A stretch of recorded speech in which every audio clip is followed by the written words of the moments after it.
Hey everybody, so today we are going to be doing a oil change on a 2018 Toyota Rav4 with the 4-cylinder. Just a quick list of things you're going to need to get. Gloves, important.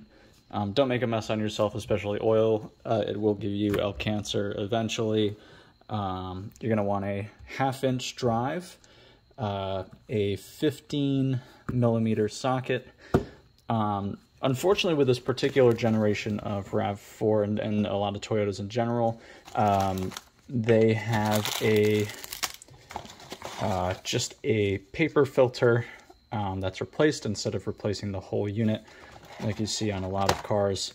With that comes the filter, 2 gaskets. These are very important to you, and then kind of a little drain tool. This is kind of neat. I'll show you how this works. You're going to need 5 quarts of your favorite OW20, Amazon Basics. I didn't buy this. Some kind of a work light to help you out, rags to keep you clean, paper towel, whatever is your poison, something to collect it in.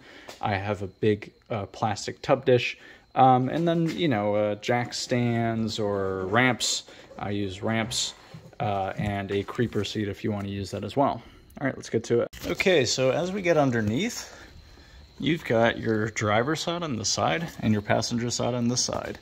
It is very important that you're doing all your work here on the passenger side. This is your oil pan. That's your drain plug. That's your oil filter. Over here, there's another black pan. I believe this is your transmission. Don't drain this. Do not drain this unless you're meaning to. Don't do that. Yeah, you're going to want to be going after that drain plug there. Make sure you're all set up with your splash zone. Go ahead and take that guy off. Make sure up top you've set a some kind of a breather tube, so either pull off the dipstick or pull the filler cap, if you will, and then go ahead and take that off. So I should have mentioned this when I started the video, but for the oil filter, you're going to need a 1/2-inch drive with an extension on it. So without the extension, you're going to be a little bit tight in there. But with the extension, of course, you know, you've got plenty of wiggle room. Just look out for your little oil mess over there, and go ahead and you're going to want to take off this metal cap will pop off. Right, so now that you have this little cap off, what you're going to want to do is take this and pop it right into the spot where that cap once lived. And if you get the genuine Toyota stuff, I'll show you a little layout.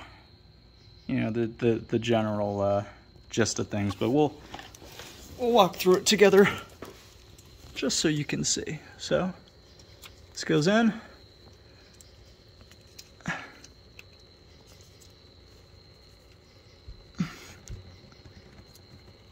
And yeah, you try not to make such a mess on yourself, as I have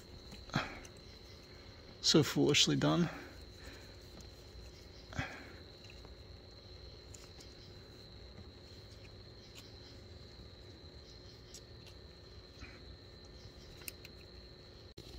Okay guys, so we have our filter tool. As you can see, there's symmetrical grooves on either side, and the filter also has some grooves on it. So what you're going to want to do, line up those grooves. It should fit on there nice and snug, and it's a 3/4 inch ratchet that will go on here. So go ahead and make sure you got one of those hanging around. All right, let's take a closer look at this filter. So this is the new paper filter installed, and right here on this groove, you can see this is one of those rubber gaskets. You do not want that sitting any lower. You don't want it sitting any higher. You want it right where it is here. And you'll notice that there's a second one, and that gets lost in the shuffle a lot of times. Where does that one go? It goes right in that groove there. So you're going to want to go ahead, make sure that when you are putting everything back together, you go ahead and put that on there. So what I would recommend is put that little one on there with the that kind of big aluminum cap, and then snug everything back up. So let's go ahead, swap this gasket out, get this back up in that housing, and get it all put together. I would recommend doing this one first. All right, so this is all put back together. Make sure you just do a little tightening down on this guy here with your 1/2 inch. Make sure this is all snug down to spec. Get your drain plug all put back up in. New crush washer on there as well, if that's your sort of thing. It is for me, so that's what I did.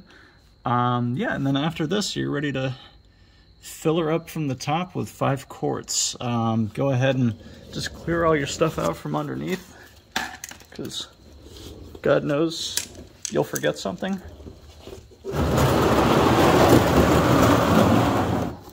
And then all of the old, like this guy, the old gaskets, everything else. See, this gasket just popped right out. What the?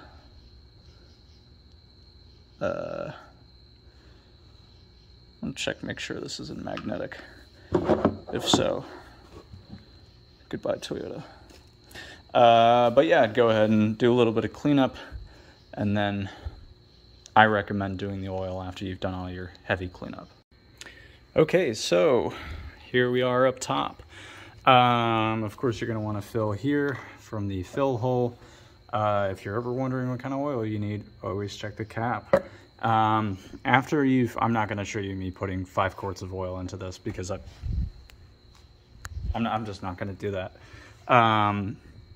After you've done that, what I recommend is back it off of, you know, your ramps, or take it off the stands. Go ahead and have it run a little bit. Make sure there's no leaks, no drips, anything like that. That's the last thing you want. And then after, check with the dipstick on flat surface. Don't, you know, you're going to get a very different result if you check it like this than if you do with it actually on a flat surface. So go ahead and do that. But that's pretty much it. It's like riding a bike. After you do it once, you won't forget how to do this.